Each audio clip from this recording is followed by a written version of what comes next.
শ্রমিকের ছেলে তারা সচিব হবে না। আমরা সেই শিক্ষা ব্যবস্থা চাই, আমরা সেই স্বাস্থ্য ব্যবস্থা।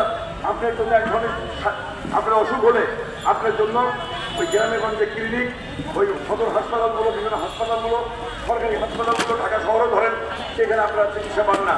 আর ধনী লোকের অসুখ হলে আপনারা যেখানে কর্ম করেন তাদের সন্তানদের অসুখ হলে তারা চলে যায় পপুলার অমুক তমুক ইংল্যান্ডে, যেখানে লক্ষ লক্ষ টাকা 5 দিন 6 দিনের বিল হয়ে যায়। এই স্বাস্থ্য ব্যবস্থা আমরা পরিবর্তন চাই। গরিব জন্য এক ধরনের শিক্ষা, গরিবের জন্য এক ধরনের শিক্ষা, গরিব জন্য এক ধরনের চিকিৎসা, গরিবের জন্য এক ধরনের চিকিৎসা। এই ব্যবস্থা উচ্ছেদ আমরা চাই। সেই ব্যবস্থা উচ্ছেদের রাজনীতি আমরা করি। সেই জায়গায় গৃহপতিরা সহ শ্রমিক শ্রেণী তাদের সঠিক রাজনীতি, সঠিক দলকে চিনতে পারলে আসুন আমরা ব্যবস্থা বদল করি। আসুন আমরা ব্যক্তি মালিকানার যে ব্যবস্থা, পৃথিবীকে ব্যক্তি মালিকানার পৃথিবীকে বলতে দেই সামাজিক মালিকানার মানবিক বিশ্ব।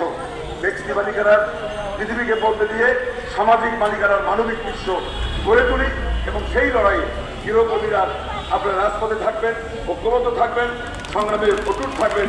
এই আহ্বান জানিয়ে সকলকে আবার মে দিবসের শুভেচ্ছা জানিয়ে আমার দল বাংলাদেশের কমিউনিস্ট পার্টির পক্ষ থেকে আপনাদের সকল সংগ্রামে সাথে থাকার কথা জানিয়ে সম্মতি প্রকাশ করে আমি আমার বক্তব্য শেষ করছি।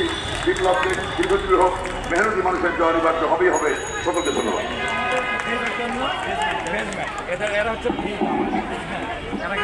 আজকের সমাবেশ এখানে শেষ হয়ে যাচ্ছে।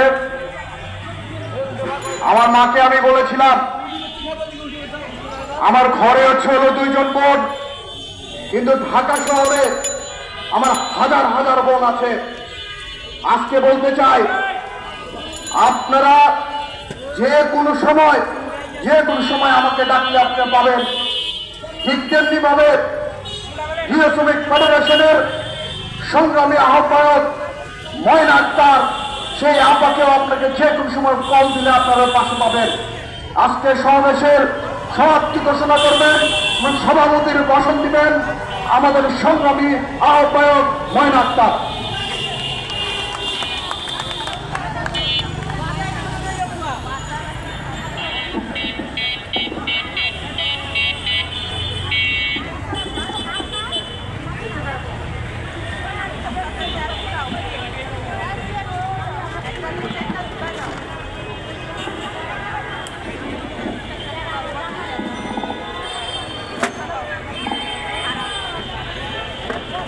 বিসমিল্লাহির রহমানির রহিম।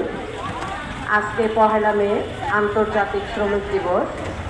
শ্রমিক দিবস উপলক্ষে আজকে মঞ্চের আমার বড় ভাই এবং আমার সাথে সহযোগী যত গৃহকর্মী বোনেরা আমার ডাকে সাড়া দিয়ে আসছে। আমার